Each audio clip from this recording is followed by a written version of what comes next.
Hey, welcome to KLOS New and Approved. I'm your host, Matt Pinfield, and my guest is Brent Smith from the band Shinedown. Yeah, it's just so great to have you here. I got to tell you, I've been looking forward to having you on the show for a while.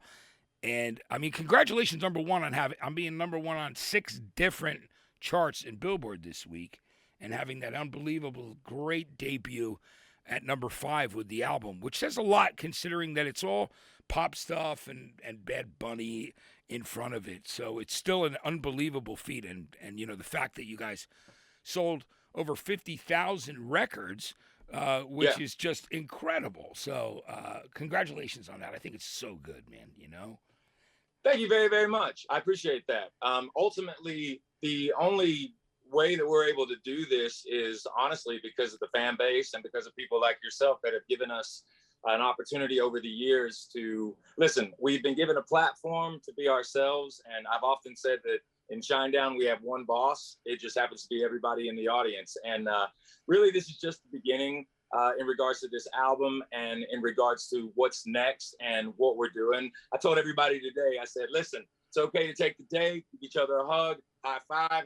But now the real work starts. So these chart positions are mind-blowing to us, but Shinedown Nation has showed up from a global standpoint also, and it's time to go to work, man. No, you got it. I mean, it was a great chart position too in England, Germany, all over the place, in the UK.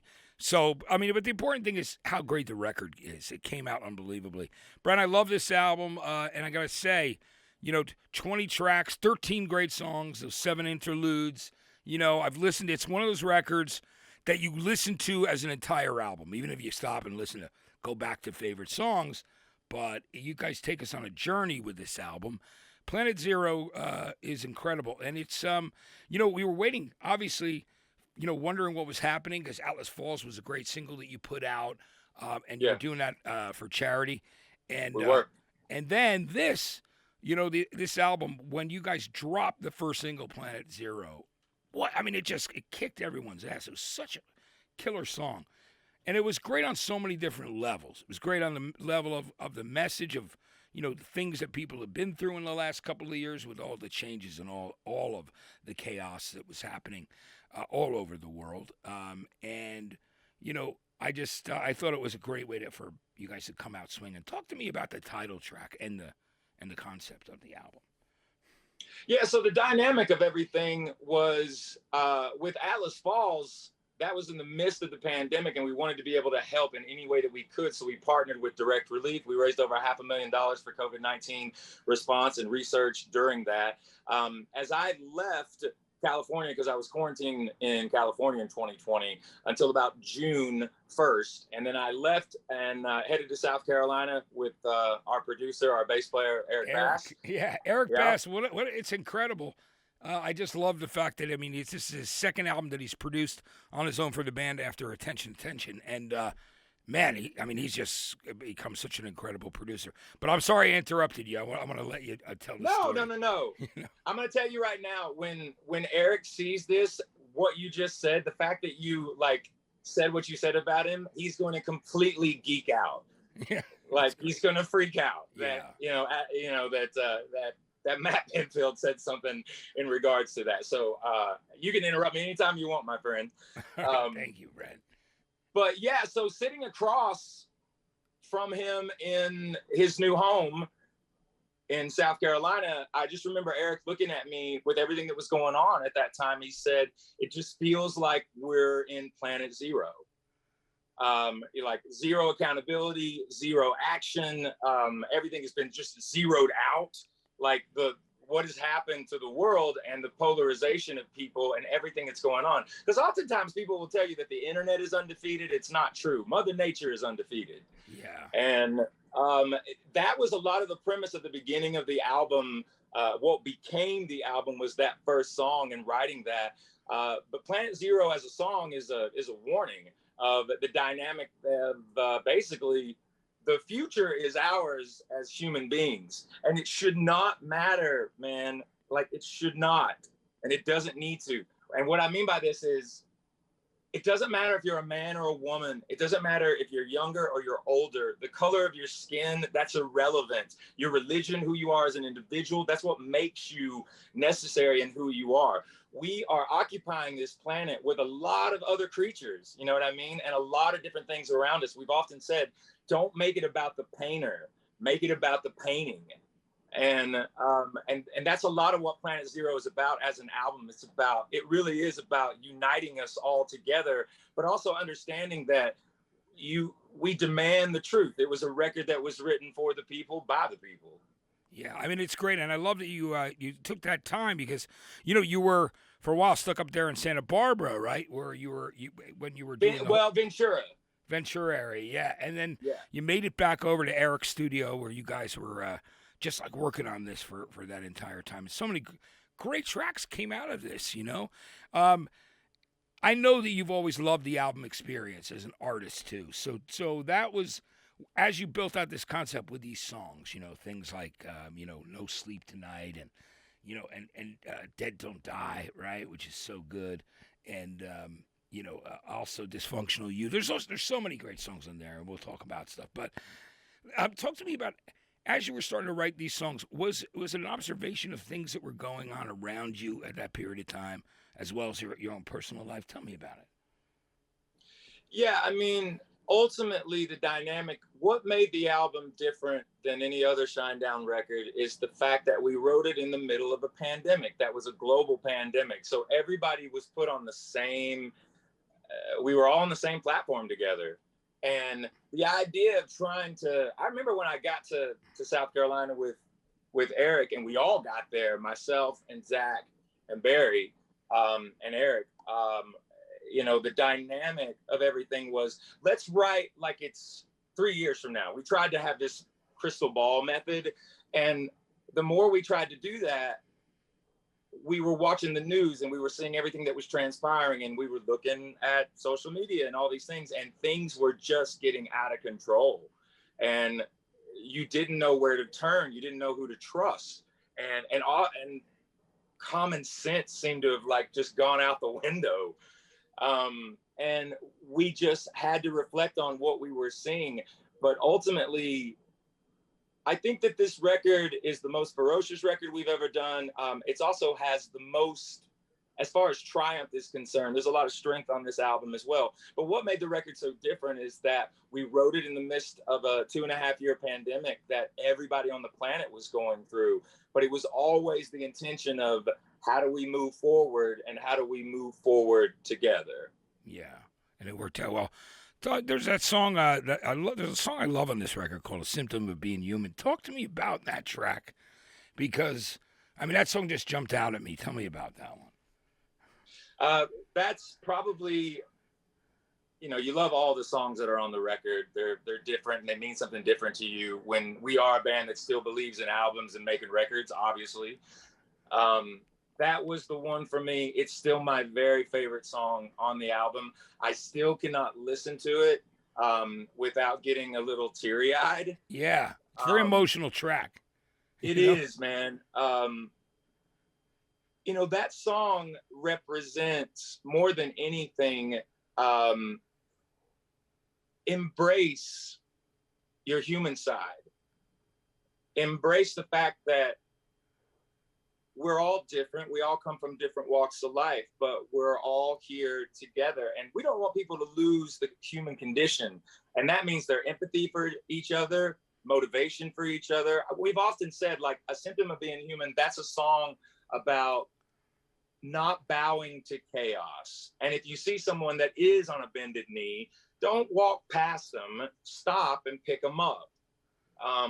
And the reality of A Symptom of Being Human, I kind of think that some of the lyrics come from the relationship that the band has with our crew, because we're known as a band that we tour extensively. We're on the road probably 280 days out of the year when we're on a touring cycle.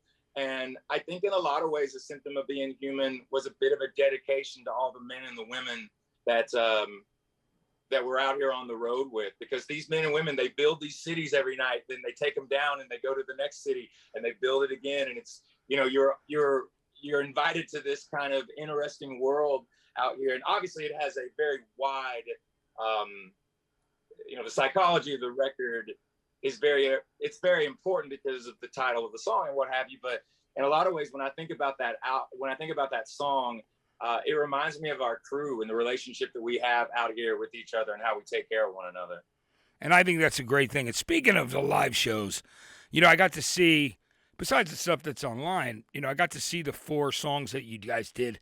I was right out in the center, in that center line at Welcome to Rockville, Daytona International Speedway. 4 songs. Yeah, 4 songs. For our 4-song set. And then the lightning storm came, and it was a code red. But, I mean, you guys were crushing it, and the stage show was incredible. I love what you guys are doing now. I mean, it was just absolutely, it was epic. It really, what you guys have done with what everything, your presentation, it was so great. And thank you. And I know it's hard for your fans, and hard for you guys when you have to pull out on the show, but it's Mother Nature, as you said. Mother Nature is the boss. Which is what you said that day. True. As I was running, me and Shannon Guns, me and her were running from literally to try and get back to where there was shelter. So you can only imagine. But it was pretty funny. But it was. But I want to tell you guys how great that was, and it was so good to see you. This, one of the things that I want to go back and also talk about is here's what I'm going to do next. I'd like to talk about the latest single because Daylight is such a great song, which we've been playing all the time. So let's talk about this song and what this track's about. Daylight, every once in a while when you're making an album, you will get what is called a gift. And a gift is a song that kind of presents itself out of nowhere. And a lot of ways the song will write itself in these types of circumstances. And that's exactly what Daylight was for us. And I think that people that have been listening to it and really kind of dissecting, why is this song so different? Why is this an interesting piece of music? If you notice in the song, it's not laid out in a traditional format per se. It's supposed to take you on a journey. But yes, the song is about the elements in your life, the people in your life, all of the wonderful things and sometimes not so wonderful things that life can hand you. What are the elements that make you want to see tomorrow? As the main lyricist in the band, listen, and me and you have known each other a long time. I've been talking about mental health for the better part of 2 decades. Before it was in headlines and people were talking about it. And that's one of the big elements about this song. Also, the band were ambassadors for the American Foundation for Suicide Prevention. And yes, it's about those people in your life that make you want to see the sunrise, that make you want to see tomorrow. But it can also be about your dog. You know what I mean? It could be about your favorite coffee joint that you go to every morning before you go to work, just to have some kind of serenity for a moment before you start your day. It's these little things that get you to the next day, that you look forward to seeing the sunrise. So it's not just about necessarily people and what have you. It's about a lot of different things that can just kind of give you a calmness in your day, give you a minute to take a breath and realize it's going to be okay. Life is a journey and we're all a work in progress. Absolutely, man. That's what I say every day, when I get up, and very grateful. A lot of gratitude, you know what I mean, for every day that I rise. I know you feel the same way. I got to talk to you too, Brent, about the, what it was like when you were a kid growing up in Knoxville. Tell me about your first impressions of music and rock, and the thing that drew you in, that made you want to make your main life work and expression music. Tell me about that very beginning for you. I think from the moment I entered the earth, and I feel very fortunate about this, and I'm very humbled by this. Ever since I can remember, I always knew what I wanted to do. I always knew what I wanted to be. I wanted to perform.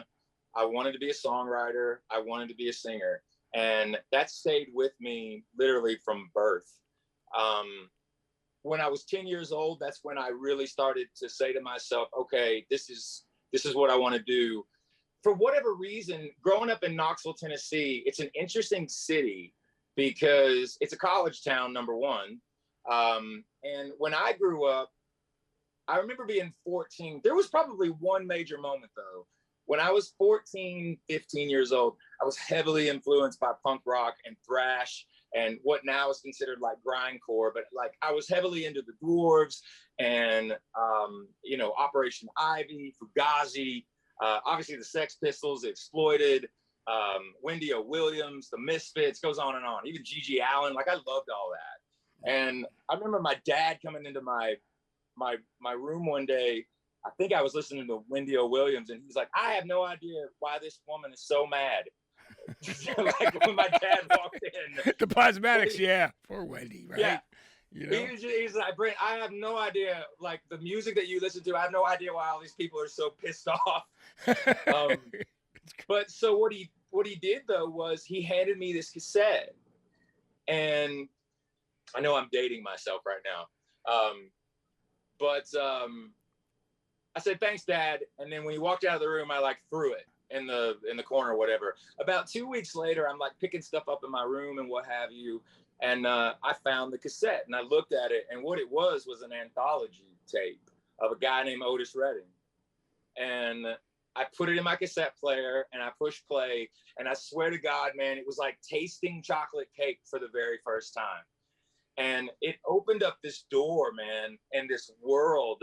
And I still to this day, I don't know if my dad realized what he did that day, because by giving me that tape, Otis Redding got me to Nina Simone, Ella Fitzgerald, Al Green, Marvin Gaye, Sam Cooke, Percy Sledge, Billie Holiday. It opened up this world of Motown and R&B and soul music. And then after that, that's when I started to find out about a lot of the Seattle scene with Soundgarden and with obviously Nirvana, Mudhoney, Sonic Youth, you know, obviously Pearl Jam. But growing up in Knoxville, I had a fake ID when I was 14 so I could play in clubs. And I started playing in clubs when I was 14, and I just kept going. And there was actually an incredible music scene in Knoxville, Tennessee. But the place that allowed me to like kind of hone my chops was a little deli called the Prince Sports Bar and Deli. And I played so many shows in that place, man. And that's like what really helped me become more of a performer before I got signed and the band was, you know, put forth out into the world. But I also think about places in Market Square in Knoxville, like places like the Mercury Theater that held like 200 people. So it actually had an incredible music scene when I was in my teenage years. Yeah, that's amazing. That's great. And then then moving to Jacksonville, Florida, of course, which is where the band started. And I've got a lot of family there, including a daughter. I got a lot of people, a lot of family in that area. And your daughter lives in Jacksonville? Yep, she did. She went to Douglas Anderson, the music and art school there for high school. Yeah, that's awesome. Yeah, first she went to Catholic school and then she went there, but it's cool. So it's I have two daughters, but she was there. So I'm always back and forth. I'm there, but I love that. So I remember when you guys first came out and I first started supporting you guys, and it was so cool. And I see that like now, and here we are. It's like 21 years later, and it's incredible. When you look back at that journey for you, Brent, I mean, doesn't it blow your mind? I mean, and think 17 #1 rock songs.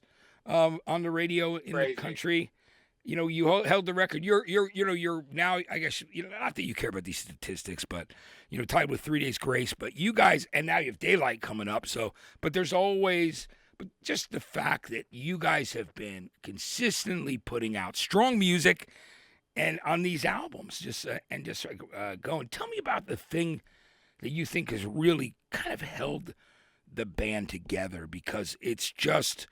I see like the way that you and the guys, Zach, everybody, Eric, I mean, the four of you, it's like a family thing. You know what I mean? And you've gone through some lineup changes over the years. I mean, Brad Stewart was in the band for a while, who we're also, of course, great friends with and love him. Yeah. But it's just, talk to me about when you look back on that incredible journey of 2 decades and see the love that your fan base has for you, the devoted love. I mean, it's got to be pretty amazing. One of the elements about that is truly the fan base, because once again, like we said earlier when we were talking, the fan base has given us a platform to be ourselves. And that's exactly what we want them to do, is be themselves. I think that one of the reasons for the longevity is the fact that we try our best to never write the same record over and over again, and we do our best to not write the same song twice. Yes. The other thing too has a lot to do with Atlantic Records and the Warner Music Group and Elektra Records, who are a big part of this new record as well. When I think about the powers that be, I think about when Leor Cohen came into Warner Music Group back in 2009, and Julie Greenwald came in to Atlantic and Warner Music Group, and my dear friend, Mr. Craig Cowman, who's the chairman of Atlantic Records, and also our A&R, Steve-O. Steve Robertson. You love Steve-O. Yeah. Yeah. See, the thing is that we've been on Atlantic Records for 2 decades, and we've also been with the same manager for 20 years, Bill McGaffey, and everybody at McGaffey Promotions and Into Good Entertainment. And why I'm bringing this up is the fact that these individuals have never put a clock on us when we're in the studio. They've never been like, hurry up, hurry up, hurry up, hurry up. They've always allowed us to take the time that we need. A good friend of mine once said, dude, you'll get your whole life to do your first album. And if your first album is successful, you'll get about 6 months to do your second one. Yeah. And that's exactly what happened. Yeah. And it wasn't until, though, the Sound of Madness album was being born that there was a level of where the band finally found and started to find its true voice. And that was a huge part of everything, was the moment for me and Barry when Eric and Zach arrived in our lives. I look at Shinedown, the moment they arrived, that was the moment that Shinedown was actually born. That was ground zero. Yeah, absolutely. Right? Yeah.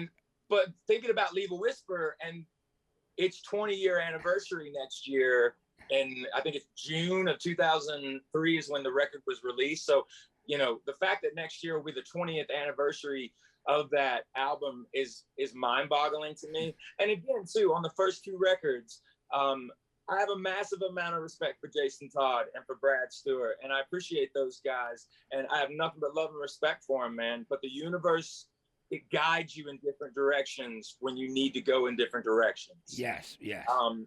And so looking at it now, just releasing our 7th album, and in my opinion, they all are different, every single one of them. Yeah.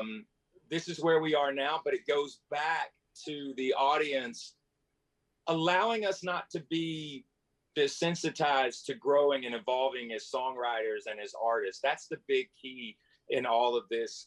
And having a record label and a management company, the people behind the scenes that allow us to be ourselves. That's the biggest thing. That's the most important thing. Be yourself. I think that's one of the great things too. I was there the day that Julie from Atlantic went on her first date with her husband now as kids, because I worked with Louis Largent, you know, was his dear friend of mine, worked in the MTV music department with me. You know, we were in the music programming there, which is amazing. But what it says a lot about not only the label for you, it says a lot about you as people. You've got so many of the same people in your life, same A&R guy, same label, and this, your definitive lineup, been with you for a long time. So it's a beautiful thing. It really is. But I think that's just a lot about who you are as people. There's a loyalty thing that goes on there. There's it's a family. Family, right? 100%. It's a family. And I mean, also too, we're working with Kevin Lyles now and Mike Easterlin with Elektra Records as well. And once again, family also. But I'll tell you this straight up, man. Like, I got to give a lot of credit and a lot of love because it's very genuine to Craig Cowman and Julie Greenwald, man, and especially Steve Robertson at Atlantic Records for always championing this band from day one. Yeah, which is so great. I mean, it really is. How was your experience when you lived in Jacksonville? Being that was at that period of time when you got there, Limp Bizkit were one of the biggest bands in the world. Cold were doing extremely well. Scooter, what a great guy. And But and like the rich history of like Southern rock that was there, like Skinner, who Yeah. you've covered so greatly. And by the way, talk to me about covering Simple Man, because it just felt like a perfect song for you to do. Can you tell me about the decision to do that song? Because it just you guys do such a great version of it. So it's a really kind of Shakespearean story that can get a little long-winded, and I'm going to do my best to condense it and kind of shorten it here. But how that happened was, once again, the universe. For some of your listeners and people that may not know, Jason Todd, who was the original guitar player on the first two albums, was married to Melody Van Zant, which is Ronnie Van Zant's daughter. And the thing was, Judy Van Zant, who was Ronnie's widow, when we started working in Jacksonville, and I started working in Jacksonville, and I met Jason, and then met Brad, and then met Barry, and that was a 3-year journey to create what became Shinedown. And ultimately, so we're on our first tour, and we had been out for about, I think we were out for maybe 6 months or so. The record had come out, Leave a Whisper, Fly from the Inside, which was the first single, was moving up the charts and doing its thing. We were getting ready to transition into the second single, which was 45.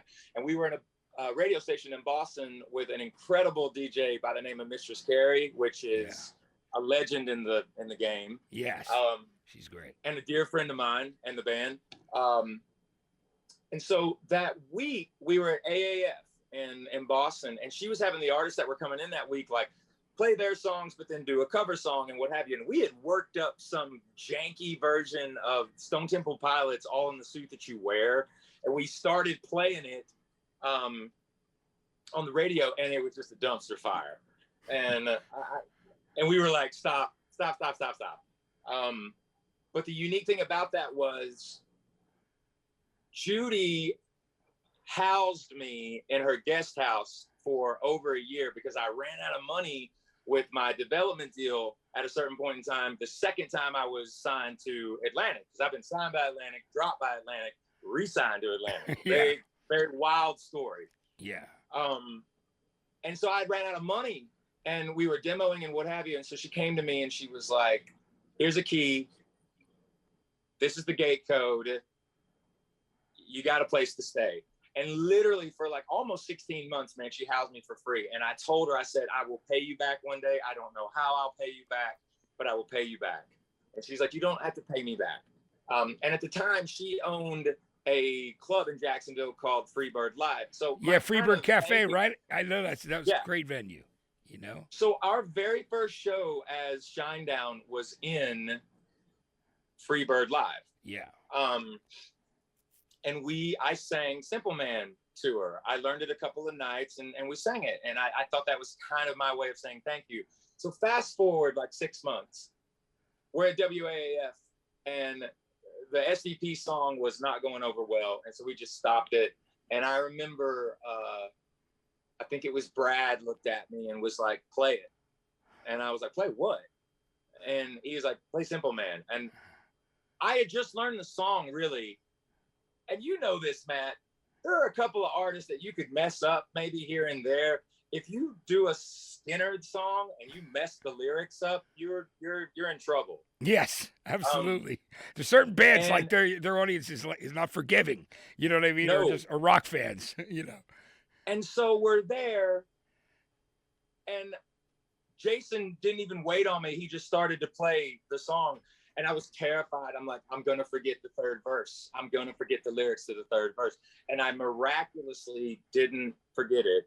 And we did the song. I'm going to wrap it up. I told you I'd be long-winded, but it's a wild story. So finished. Phone lines were going nuts when we did it. This is in the early days of MP3s. So we left AAF, played the show that night on the tour that we were on. We came back to Boston about 8 weeks later to do our own show and had found out that they had recorded the version that we did there in the studio and put it on their website where you could download it. And it had been downloaded over 500,000 times. Yeah. Wow. And so we went back to the label. The label was like, you got to go in and record it. And so we went to Sanford, Florida. We cut the song in 2 takes. we stripped it back on the record and re-released Leave a Whisper with it. And that just kind of skyrocketed the record also. But the interesting thing was Judy at the time had half of the publishing of Lynyrd Skynyrd. She owned half of the publishing of the catalog. So when the song went on and it became a single and it played everywhere, and I remember going to her about maybe a year after it had been out. And I remember looking at her and I said to her, I told you I'd pay you back. That's a great story. That's amazing to actually be able to do that. I mean, I love that story. I got to tell you, I got a couple more questions for you, Brent. And I want to thank you for taking the time today. When what are some of those seminal records that you always go back to? Are there certain albums that you always have you need to listen to when you're touring, or just they inspire you? Any in particular that you can name a few that really stay with you? I'm sure there's a bunch. I mean, at the top of the list would be Super Unknown by Soundgarden. Yeah, one of the greatest albums ever. And I have to put a lot of emphasis on that record in particular, because I was never trained like vocally. I just started singing like from birth. But if I had a teacher, it was Chris Cornell. And I'm gonna do my best not to get emotional, because every time I talk about him, I start getting emotional. But he completely changed my life. He really did. And I think, like a lot of people, I miss him so much. Sorry. No, that's all right. Yeah. I miss him so much, man. Yeah. I really, really do. But Soundgarden, I mean, Nevermind by Nirvana is something to this day, like a lot of people, it was life-changing for me, because I had never, like, Kurt Cobain, still to this day, in my opinion, is the ultimate superhero. And those two guys had such a profound influence on me. Beth Hart, which is something that kind of surprises people. I have an amazing love for her and what she does. Also, like, here lately, even though it's back in the day, she just released a new record, but I love Regina Spektor. I love Tori Amos. So, like, all of those records are kind of a part of my world when I'm on the road. And also, like, old school, like, early 90s rap. Yeah. I still love that stuff, man. So, like, everything that is Ice Cube, Dr. Dre, man, I'm always listening to that. West Coast, East Coast, however you want to look at it. My palate is pretty vast, man. I go all over the place. So those are just some artists, just to name a few, that I always have with me in my back pocket. That's great. And last question I got to ask you too is, so what was your first concert that you remember, and what was your favorite, or the one that blew you away? The first concert that I ever went to was the Beach Boys in the Thompson Bowling Arena in Knoxville when I was probably 6 years old. A concert that in my youth, that just the songwriting alone, but then when they performed it, and I wasn't necessarily like that a big fan, but when I saw them live, I was just like blown away. And that was on the Monster tour with REM, with What's the Frequency, Kenneth, and all that. Yeah. That was I saw that show and was just like blown away. Another one too would be Lollapalooza 1996 in Johnson City, Tennessee, where the last four bands of the day were, who was it? It was Rancid, then Rage Against the Machine, and then Soundgarden, and then Metallica headlined it. Yeah, that's an incredible bill. And I still go back to that show, man. Like, because I remember I was at the top of this hill, and it was right after Rancid played, because it was the Ramones in Rancid. And I'm at the top of this hill, and Rage Against the Machine comes on, and it just turned into a tornado of dust and like just all the moshing and all of just the intensity that was going on there. But the thing was, I'm at the top of the hill and I realized I have to go through that mosh pit to get to the front row so that I can be on the front row for Soundgarden. And it was one of the scariest and most exhilarating moments of my life. It's just like Braveheart running through that to like get to the front. And it's just wild, man. That's probably the one I remember the most from like my teen years. Yeah, that's a great story. And yeah, what a lineup that was that year. It was incredible, you know? It was insane. Yeah. And I love that you talked about Chris and Kurt, you know, and yeah, I mean, they're so obviously it's so much impact, and Chris and I got very close. We were very close over the years, so that was devastating, you know, for us, you know. But thank God he left us with the most amazing music, that's for sure. And definitely, the statement that was made when he passed away was 100% true, which was no one sings like you anymore, and they sure don't. Absolutely, you know, Brent, this was great, man. I really appreciate you taking the time, and I can't wait to hang with you. Sometime soon on the road with you and the guys, man. Hey, yo, by the way, Barry told me to give you a giant virtual bear hug. Yeah. And Zach told me to tell you what's up. And again, at the beginning of this, I'm telling you right now, when Eric Bass sees this, he's going to geek out that Matt Pinfield gave him props. Yeah, he's crushed. I'm really impressed with his production. He did a great job on these last two albums. And this album is like, wow, for me. I love the record. Thank you. And Thank you. And I'm just really so happy for you guys and excited to get you guys on the road and get to see a full set soon. You know what I mean? Which would be great since Rockville, the 4-song. But I'll come hang with the 4 of you guys soon on the road. I look forward to it. You know, Brent. Hey, Matt, we love and respect you so much. It's an honor to talk to you today, my friend. Thank you so much for all of the love that you've shown us over the years and you continue to show us. And we love you so much, man. Thank you. Thank you. Thank you. Absolutely love you too, Brent. And you know that. You absolutely do. 100%. You know what I mean? And thank you for being there for me in a big way. You know what I mean? Through your music and personally. I mean, it's just unbelievable.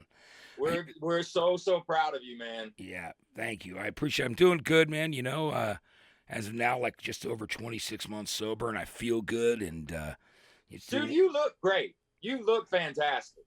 Thank you for that, Brent. Yeah, I appreciate it. You know, it's amazing when you just start taking care of yourself and eating healthy and exercising and just doing you know what you need to do. Stay fit spiritually. You know what I mean? Physically. Got to remember, mentally. man. Got to remember your body is your temple, man. Well, you know, it matters what you put in it, and also what you give out into the world as well. And you're an inspiration on a lot of levels, my friend. Yeah, thank you so much, Brent. It means the world to me, and so are you. And I'm going to catch you soon, so thank you so much for doing this today.